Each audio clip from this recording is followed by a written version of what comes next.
Vamos a pedir al Señor que Él nos dirija y que sea su Espíritu Santo hablándonos. Señor, te damos gracias. Eres grande, eres hermoso. Dirígenos, Señor, en este estudio. Sea tu Espíritu Santo, Señor, hablando con cada uno de nosotros, hablando a nuestros corazones, Señor. Señor, que cada conocimiento de tu palabra venga de tu Espíritu Santo y no de esfuerzo humano.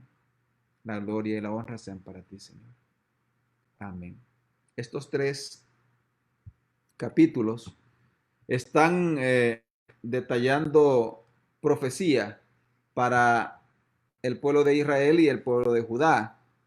Para los que no recuerdan, Judá era una de las divisiones del pueblo de Dios que se había formado con dos tribus, que era Judá y Benjamín.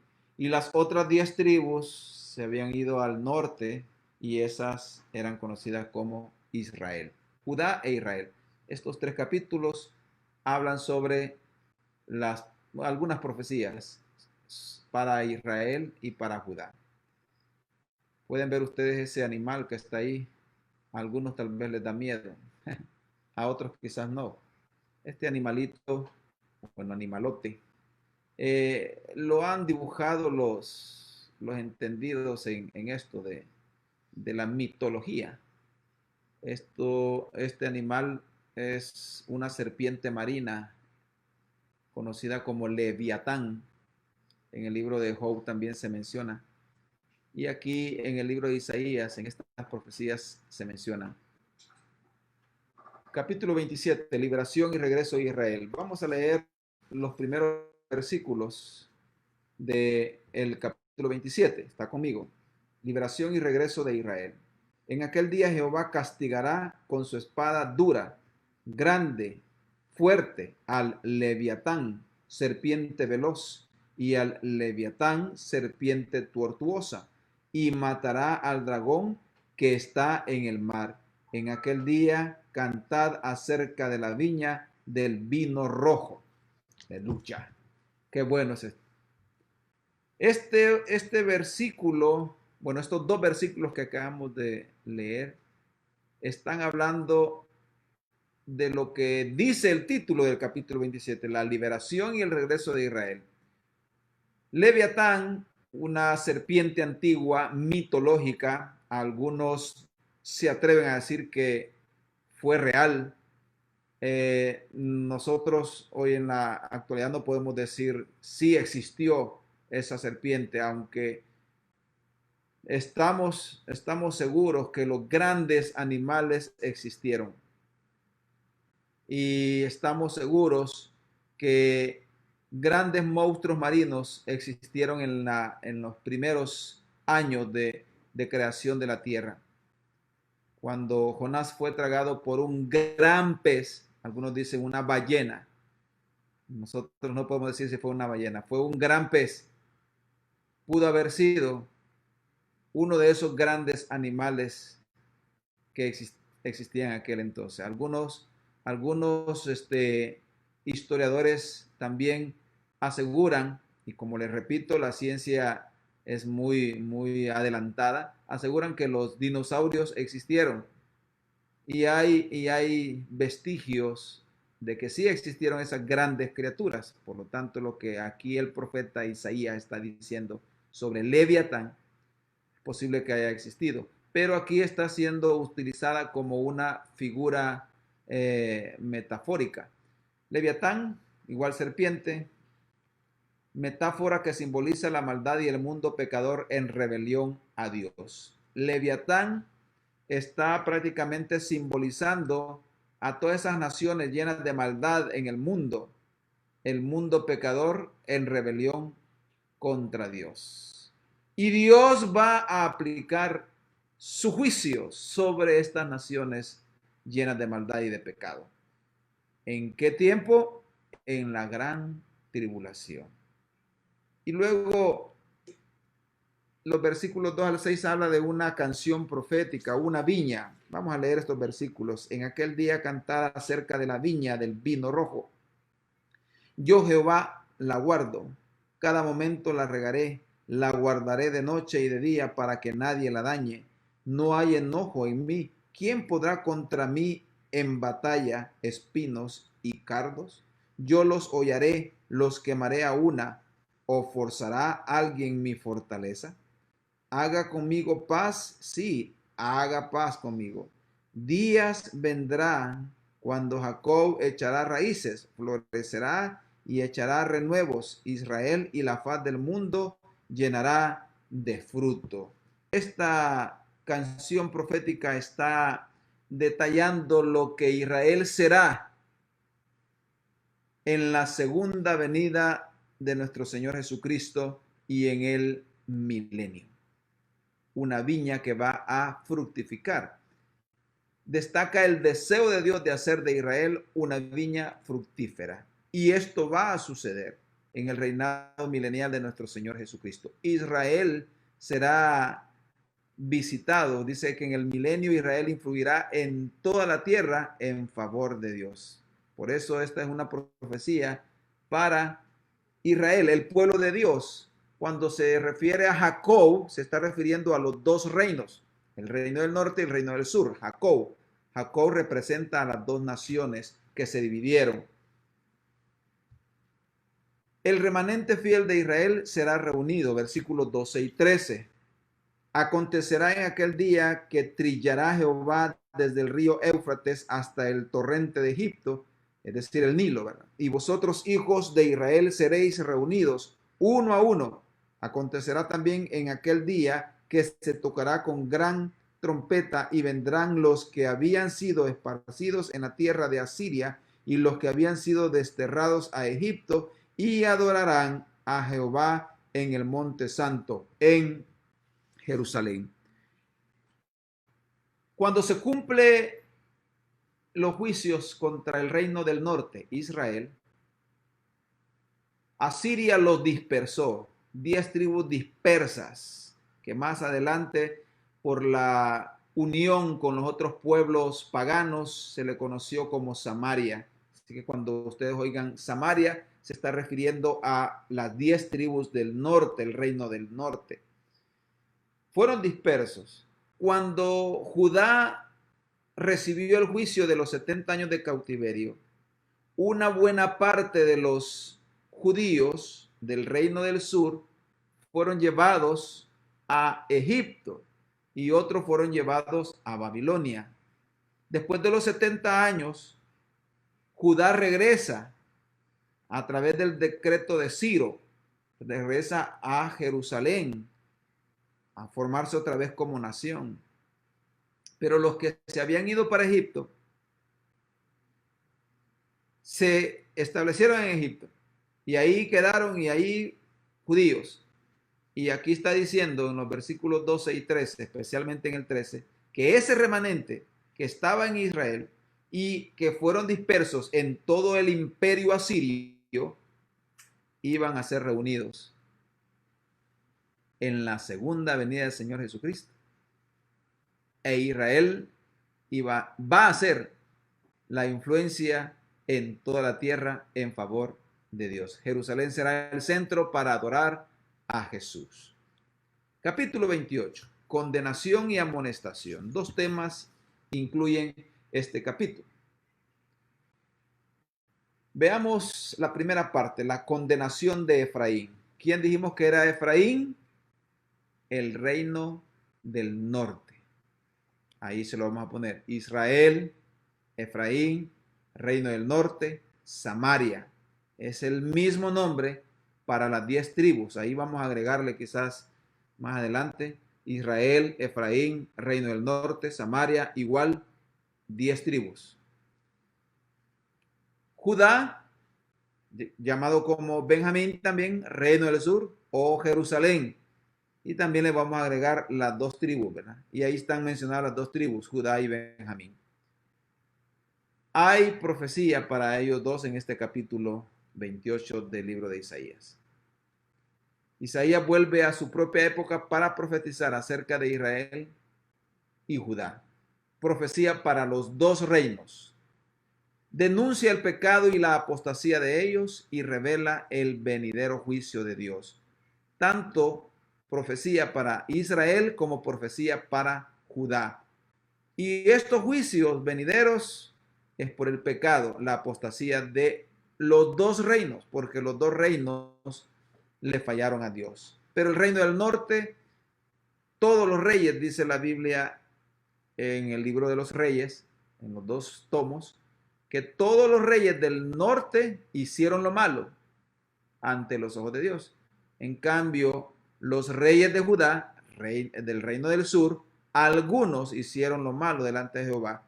Hubieron unos que hicieron lo bueno delante de Jehová, así como Ezequías, Josías y otros que podríamos mencionar ahí, que hicieron lo bueno delante de los ojos de Jehová.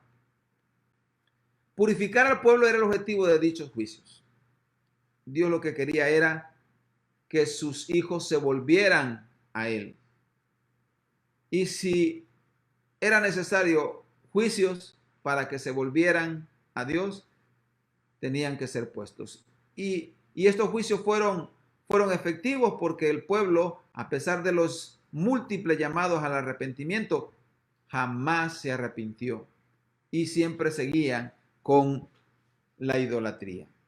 Versículos 7 a 10, vamos a leerlos. Estamos en el capítulo 28, la condenación de Efraín. Del 7 al 10 dice, mire lo que dice del 7 a 10. Pero también estos erraron con el vino y con sidra, se entontecieron. El sacerdote y el profeta erraron con sidra, fueron trastornados por el vino, se aturdieron con la sidra, erraron en la visión, tropezaron en el juicio. Perdón.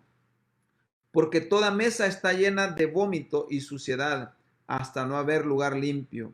¿A quién se enseñará ciencia? ¿O a quién se hará entender doctrina? ¿A los destetados? ¿A los arrancados de los pechos? Porque mandamiento tras mandamiento, mandato sobre mandato, renglón tras renglón, línea sobre línea, un poquito allí, otro poquito allá, porque en lengua de tartamudos y en extraña lengua hablará a este pueblo.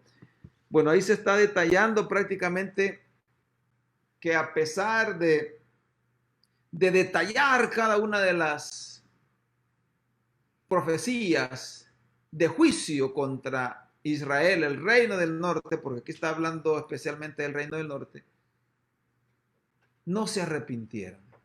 Y ahí dice línea sobre línea, mandato tras mandato, ninguno obedecieron. Por eso Dios tuvo que emitir juicio. Y lastimosamente las 10 tribus del norte fueron dispersas. Jamás volvieron a unirse como nación. Hasta la segunda venida de nuestro Señor Jesucristo serán otra vez llamados. Y ya empezaron a volver, porque Jerusalén está lleno, bueno, Israel ya está lleno de judíos, y estos judíos son descendientes de las 12 tribus de Israel. Pero como nación no se volvieron a juntar en la historia. En cambio, Judá sí, después de los 70 años de cautiverio en Babilonia, regresaron y volvieron a levantar el templo y construyeron los muros de la ciudad. Extraña lengua se refiere al idioma de los asirios, ya que no les gustaba platicar con Dios. Iban a tener que hablar en lengua extraña cuando fueran llevados cautivos. Y como decimos, las 10 tribus del norte fueron llevados cautivos por los asirios. La pregunta es, ¿por qué el reino del sur no fue llevado cautivo? Porque Judá hizo alianza con Asiria para pelear contra Israel y contra Siria, que eran otros imperios en ese entonces. Dios siempre declara el juicio antes de hacerlo efectivo. Versículo 13 del capítulo 28. La palabra pues de Jehová le será mandamiento tras mandamiento, mandato sobre mandato, renglón tras renglón, línea sobre línea, un poquito allí, otro poquito allá, hasta que vayan y caigan de espaldas y sean quebrantados, enlazados y presos. Dios le está detallando cada una de las profecías.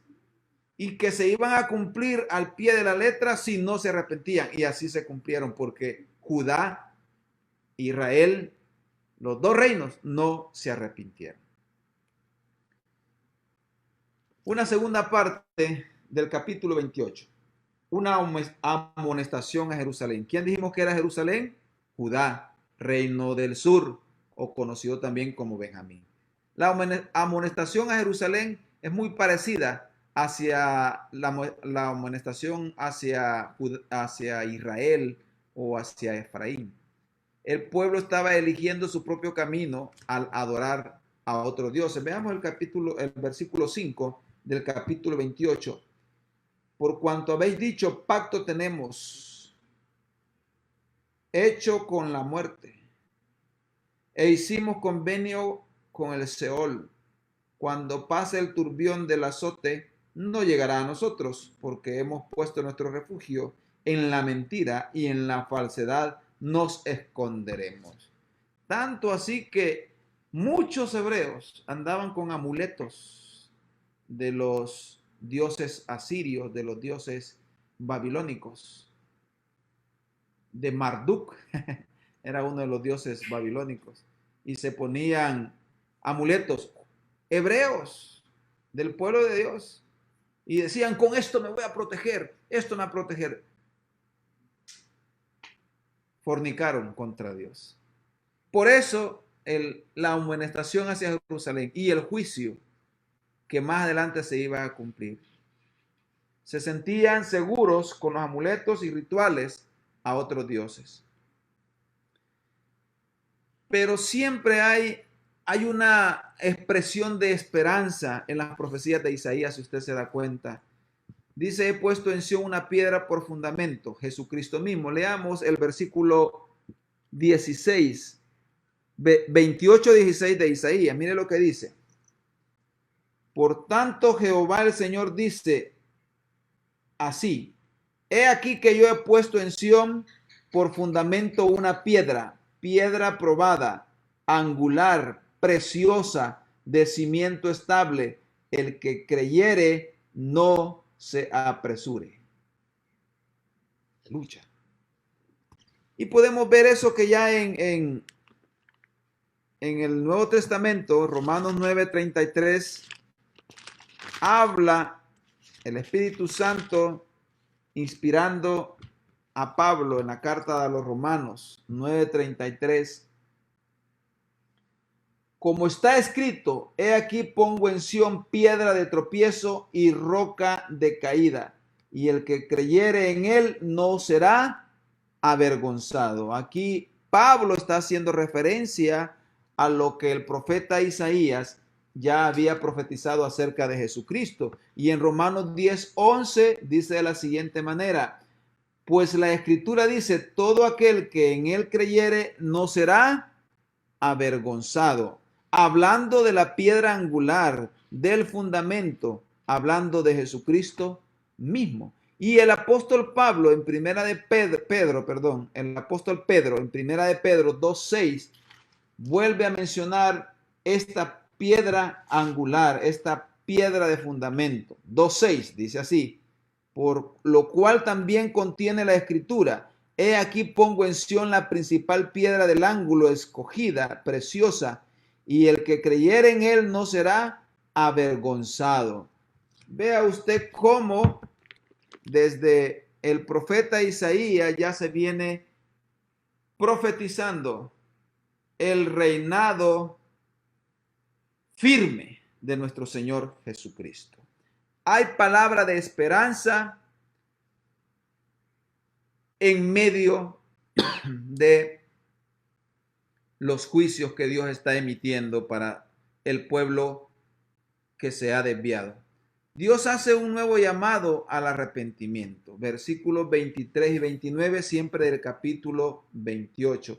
Ahí usted puede ver el llamado que Dios hace. Estad atentos y oíd mi voz, atended y oíd mi dicho. Es el versículo 23 del capítulo 28. El que ara para sembrar, arará todo el día, romperá y quebrará los torrentes de la tierra. Está diciendo, ¿por qué están ocupándose tanto en su trabajo y no me adoran? Hay que tener cuidado con esto, hermanos, también. Esto es para nosotros en el día de hoy. No descuidemos nuestra relación con Dios por nuestro trabajo. Muchos se han desviado de la fe. Muchos han dejado de seguir a Jesucristo porque se enrolaron mucho en su trabajo. Y así le está diciendo en el versículo 24, el que ara para sembrar, ¿arará todo el día? ¿Romperá y quebrará los torrentes de la tierra? Y aquí el Señor les está haciendo un llamado de atención a Judá, a Jerusalén, al reino del sur, conocido como Benjamín, las dos tribus. Pero también es palabra para nosotros. Digan amén aquí en casa. Amén. Okay. Es un llamado para nosotros. Llamado al estar siempre en buena relación, en relación íntima y constante con nuestro Dios. Un remanente será preservado. Y estos versículos del 23 al 29 habla de ese remanente, que siempre habrá gente que se va a mantener fiel, pero no nos la creamos nosotros. Como yo voy a la iglesia, pues sí, yo soy de ese remanente. No, recuérdese que Dios conoce nuestro corazón. Y más adelante hay una profecía en el capítulo 29 que habla sobre la hipocresía, que adoramos, cantamos, pero nuestro corazón está lejos de Dios. Es palabra de Dios, usted tómela y si es para usted, recíbala. Amén. Capítulo 29, reprensión y redención. Dice, ay de Ariel, versículo 1, capítulo 29, ay de Ariel, ciudad donde habitó David. Añadid un año a otro, las fiestas sigan su curso. ¿Quién es este Ariel? No es mi sobrino. Yo tengo un sobrino que se llama Ariel. Simpático el muchacho. Pero Ariel es, aquí está prácticamente simbolizando a Jerusalén. Porque dice Ariel, ciudad de David. Es decir, donde el rey David fue a establecer su reinado. Si recuerdan ustedes, el rey David no empezó su reinado en Jerusalén, en Sión, porque así se llamaba el monte, o se llama el monte donde está edificada Jerusalén, se llama Sión. Así que aquí está haciendo referencia. Ariel significa león de Dios, y que este es un simbolismo de Jerusalén, y está hablando de Ariel. Dice, ay Ariel, ciudad donde habitó David, añadido un año a otro, las fiestas sigan su curso. Está hablando aquí sobre el reino del sur. Está hablando del reino del sur, de Jerusalén, y está diciéndole, bueno, ustedes sigan su curso, sigan en sus cosas, pero vendrá juicio sobre ustedes y sobre también sus enemigos. Dios emite una vez más juicio contra Judá. Cuando el pueblo de Dios no reconoce su pobreza espiritual, hermanos, finalmente es sometido a disciplina. ¿Quiere usted ser sometido a disciplina? Me lucha. Mi esposa dice que no. Entonces volvámonos siempre a nuestro Dios. Que todos los días nuestra relación con Dios sea firme y constante. Pero no nos arropemos en todas las liturgias que hacemos, en congregarnos, en que yo oro bastante, en que yo vigilo, que yo ayuno, que yo hago esto y lo otro, que yo predico salud. No nos arropemos en eso. No creamos que con eso ya nos ganamos el favor de Jehová. No, Dios conoce nuestro corazón. Porque podemos estar cantando bien bonito en la iglesia, podemos estar tocando un instrumento bien bonito, pero nuestro corazón, ¿cómo está? Por eso debemos de reconocer nuestra pobreza espiritual. Por eso la Biblia dice, bienaventurados los pobres en espíritu, porque ellos verán a Dios. Se refiere a que los que reconozcamos que necesitamos siempre de Dios, entonces veremos a Dios. Pero aquellos que dicen, no, yo oro, yo le doy la Biblia, o sea, no necesita de Dios, entonces debemos de reconocer todos los días de nuestra vida que siempre vamos a necesitar de Dios, que siempre habrá pobreza espiritual en nosotros. Jerusalén no padecería una destrucción total. Versículos del 5 al 9. Estamos en el capítulo 29. Y la muchedumbre de tus enemigos será como polvo menudo, y la multitud de tus fuertes como tamo que pasa, y será repentinamente en un momento. Fíjese bien, esto es lo que dice, en un momento. Y ese momento fue de 70 años. Sin embargo, al reino del norte le pasó lo contrario, ¿verdad? Ningún milagro anterior hizo que Judá se arrepintiera por lo que fue sometido al juicio, igual que el reino del norte. Los dos reinos fueron sometidos al juicio. Sin embargo, el reino del norte, Israel, fue disperso. Nunca más se volvió a juntar como nación. Pero Judá, como lo dice los versículos 5 al 9, será por un momento. No iba a padecer una destrucción total, sino que sería momentánea. Es decir, 70 años, lo que se había profetizado por el profeta Jeremías, el profeta Isaías, que habían profetizado que sucedería esto. Ceguera e hipocresía de Israel. Una segunda parte de este capítulo. Ceguera e hipocresía de Israel.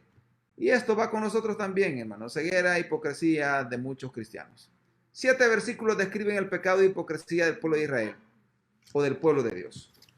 Leamos estos versículos. Algunos versículos de estos. Deteneos, versículo 9. Deteneos y maravillaos, ofuscaos y cegaos, embriagaos y no de vino. Tambalead y no de sidra, porque Jehová derramó sobre vosotros espíritu de sueño y cerró los ojos de vuestros profetas y puso velos sobre las cabezas de vuestros videntes, y os será toda visión como palabras del libro sellado, el cual si dieren al que sabe leer y le dijeren, lee ahora esto, él dirá, no puedo porque está sellado. Y si se diere el libro que no sabe leer diciéndole, lee ahora esto, él dirá, no sé leer. Y esto va relacionado, hermanos, al hecho de que muchos en aquel tiempo, y no se escapa el día de hoy, en este tiempo, solo leemos por leer, solo cantamos por cantar, como dice un canto, ¿verdad? No basta solo con cantar, no solo basta con decir, es necesario morir al yo y darle el primer lugar a nuestro Señor Jesucristo. Su corazón está lejos de mí. Versículo 13. Dice pues el Señor, porque este pueblo se acerca a mí con su boca y con sus labios me honra, pero su corazón está lejos de mí, y su temor de mí no es más que un mandamiento de hombres que les ha sido enseñado. Versículo 15. Ay de los que se esconden de Jehová encubriendo el consejo, y sus obras están en tinieblas, y dicen, ¿quién nos ve y quién nos conoce? Vuestra perversidad ciertamente será reputada como el barro del alfarero. ¿Acaso la obra dirá de su hacedor, no me hizo? Dirá la vasija, aquel que la ha formado, no entendió. Amados, que nuestro corazón esté cerca de Dios. Basta para todos, incluyéndome a mí, incluyéndome con toda la familia. Basta de adorar, basta de servir a Dios por costumbre o solo para que nos vean. Pero nuestro corazón está lejos de Dios. Qué palabra más fuerte para nosotros. Dios conoce nuestros corazones y Él sabrá si hay hipocresía en nosotros. Conocía el corazón de Judá, conocía el corazón de su pueblo, y Él sabía que su pueblo estaba alejado de Él. Hacían los rituales, los sacerdotes decían, yo hablo palabra de Dios, y no era palabra de Dios, era palabra de hombre. Hipocresía, porque el corazón estaba sus corazones estaban lejos de Dios. Ningún sacramento o sacrificio era bien visto por Dios, ya que todo lo hacían por costumbre y no de corazón. Que no nos pase esto ahora a nosotros, que las cosas que hagamos las hagamos de corazón y no por costumbre. Todo este mal andar era un acto de hipocresía. Y la última parte del capítulo 29, la redención de Israel. Como les decía, siempre en las profecías de Isaías hay una luz de esperanza. Hay palabras de esperanza. Como lo leímos en el capítulo 28, versículo 16, hablando de la piedra angular, que todo el que se acercara a él no iba a padecer, sería salvo. Aquí hay una profecía de redención para Israel. Las profecías de Isaías, como les decía, siempre llevan una porción de esperanza. Siempre va un momento en donde se le dice al pueblo, van a padecer el juicio, pero al final el Señor les va a dar la salida, el Señor los va a salvar. Y esto es para ti también, amado hermano. Podríamos estar padeciendo ahorita. Podría ser alguna llamada de atención la que el Señor nos está haciendo por algo. Pero después de esa disciplina, Dios te va a extender los brazos de amor. Así como se los extendió al pueblo de Judá y a todo aquel que se acerca a él. Israel se volverá a Dios poco antes de la segunda venida de Jesucristo. ¿Por qué decimos que se acercará a Dios antes de la segunda venida? Porque Israel terminará reconociendo que se alejó de Dios y que despreció al Mesías. Terminará reconociendo esto. Israel, ya las 12 tribus reunidas, que ya prácticamente se están reuniendo, se volverán a Dios. Cuando ellos se vuelvan a Dios y pidan el auxilio de Dios, entonces viene Jesús en su segunda venida. Y ahí vendremos nosotros, porque nosotros estaremos en las bodas del Cordero. 7 años de boda. Y recuerden ustedes que después de las bodas siempre hay refrigerio o hay cena, ¿verdad? Estaremos en la cena del Señor. Y después de esos 7 años de la boda del Cordero, nosotros vendremos juntamente con Jesucristo para liberar a Israel, porque Israel se volverá a Dios y Jesús vendrá a liberar, a proteger a su pueblo de todos los enemigos que en ese momento estarán rodeando a Israel ya para destruirlo completamente. Pero Dios no permitirá eso. Y por eso está la profecía de la segunda venida de nuestro Señor Jesucristo, que será para liberar al pueblo de Israel. Inmediatamente después de la segunda venida de nuestro Señor Jesucristo, que muchos creemos y estamos casi 100% seguros de que será la tercera guerra mundial, conocida como el Armagedón, será en el valle de Megiddo.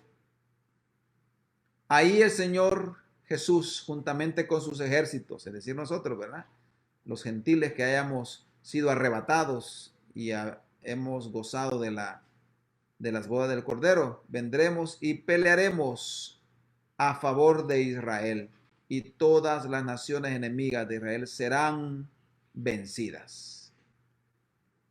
Los impíos serán destruidos. La palabra de Dios lo dice, y aquí lo detalla una vez más en el capítulo 29, cuando habla de la redención de Israel.